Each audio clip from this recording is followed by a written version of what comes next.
Daredevil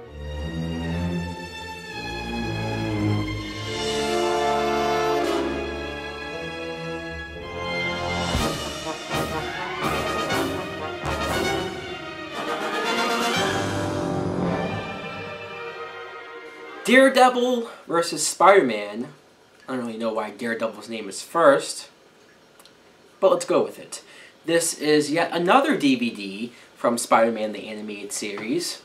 I promised I wouldn't complain about not owning the whole thing, so let's move on.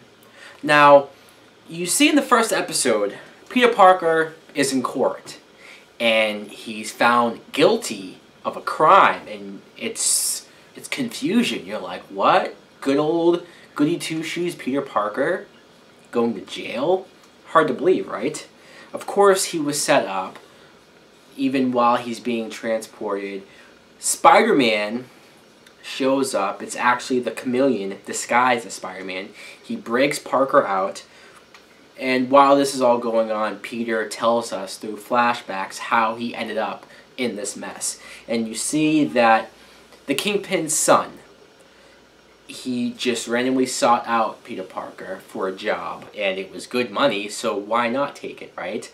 And I think at the time, Spider-Man didn't really know how evil Kingpin was. So obviously there was some shenanigans going on, some illegal schemes, and they hired Parker as someone to set up, the fall guy. So that's how he ended up in this mess. And we even get Matt Murdock to show up as Parker's lawyer. How awesome is that? If anyone doesn't know who Matt Murdock is, this is Daredevil. And I remember back when I was young watching this episode, and just like so many other superheroes that showed up in the animated series, this is how I got to know them. People like Daredevil, or Blade, or Iron Man, the list goes on and on. And I like Daredevil, especially him in this. I mean, I like Matt Murdock, who is blind, by the way. We even get some flashbacks of his origin, what happened to his father, who was a boxer, who got caught up into crime. Matt Murdock being blind, this is what caused his other senses to be heightened. It was funny watching those chain of events, and it made me think, wow, that movie, that Ben Affleck movie, everyone rags on it and hates on it, but they practically got his origin and just a lot of the Daredevil characteristics perfectly. Like, you couldn't ask for a better version of this character on live action, but let's not talk about that. There's a quick moment where you see that Chameleon's working with Kingpin and Kingpin's son, and as they're getting away, Kingpin's son mentions Peter Parker's parents. Like, he says, oh, after what you told me about what happened with Parker's parents, and you go, wow. And I remembered how eventually they would allude to his parents being spies, and just that whole saga is interesting enough. And Daredevil shows up to save Peter Parker, and at the time Spider-Man doesn't know that he's Matt Murdock. But again, a blind superhero, there's so much cool that goes into that. And Daredevil, when he comes into contact with Spider-Man, he doesn't know he's Peter Parker, so he doesn't trust him, thanks to what the Chameleon did. And them fighting at first, and then Daredevil realizing that he is a good guy and working together, I thought all of that was really cool. One thing I did notice, just more in general about this animated series, this is funny. Whenever the cops show up and they have their guns, it's laser guns. Like, I guess we're not allowed to have bullets on a Fox Saturday morning cartoon show. And I'm not saying I'm surprised by that, but I find it funny that laser guns are okay, though. It makes you think, wow, if I got shot with a laser gun, wouldn't that hurt or kill me more? Like, wouldn't it blast a big hole through me? I mean, maybe not. Maybe I have seen some characters get shot with a laser gun and it just kind of stuns them. But either way, I thought that was funny. Something else about this show in general is that whenever Spider-Man swings through the city, the animated effects, it turns into like the CGI. And that's probably the only thing that dates this animation, because CGI in 1994 obviously isn't the greatest. I'm not really complaining about it though, because it does look cool.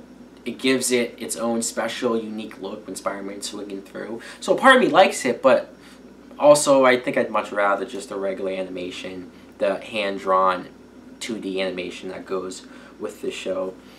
The Kingpin also gets some flashbacks, and I was kind of rolling my eyes at first when you saw him as a fat kid and he didn't have any friends. I'm like, am I really supposed to feel bad for the Kingpin? But then when you see that his father was a criminal and he looked up to his father, so he started to do it with him, and then his father set him up to take a fall for him from the cops, and he didn't squeal on his father, and that's how he wound up in jail.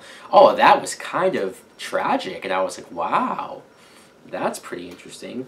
And then when Kingpin's son gets caught, it's almost like a cycle. It happens again where his son doesn't rat on him, so now his son gets put in jail. And even Kingpin says, all right, now how much longer do I have to wait before my son wants revenge?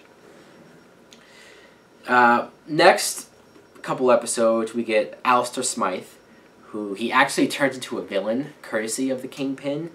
And it's interesting, I forgot that Alistair Smythe was in like a wheelchair, and when he gets turned into a villain though, he's like, I don't know if he's some type of Frankenstein or even a gargoyle looking thing. I mean, I don't know what's on his shoulders that shoot out beams, but it's a weird creature that he turns into. He's being mind controlled, and when he sort of snaps himself out of it and goes against the Kingpin, that's when his character got interesting. The next episode after that, we get another villain who at first I thought was really lame, because his name is Tombstone. And we didn't really know his motivation and what he was doing. He looked like this Walking Dead guy who was driving a hearse and literally would say rest in peace to people. I'm like, oh, this is so freaking corny and lame, this villain. But then when we found out that he was a childhood friend of Robbie Robinson, and the fact that when they were kids, they were robbing this store, but Robbie got away and this kid took the blame. When he grew up, he went to get revenge on Robbie, but that's when the accident happened to him. He fell into a vat of chemicals, a la the Joker.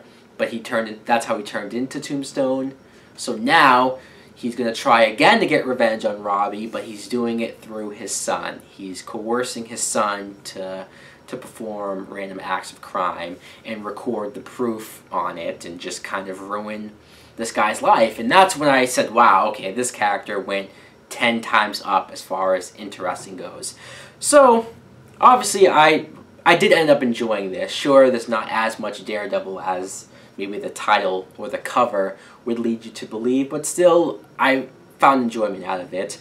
And some of Spider-Man's lesser villains had some interesting qualities to them. But of course, you have to have the Kingpin involved one way or another. Anyways, guys, let me know in the comments below if you've seen the episodes with Daredevil. Thanks for watching. Like and subscribe. Later!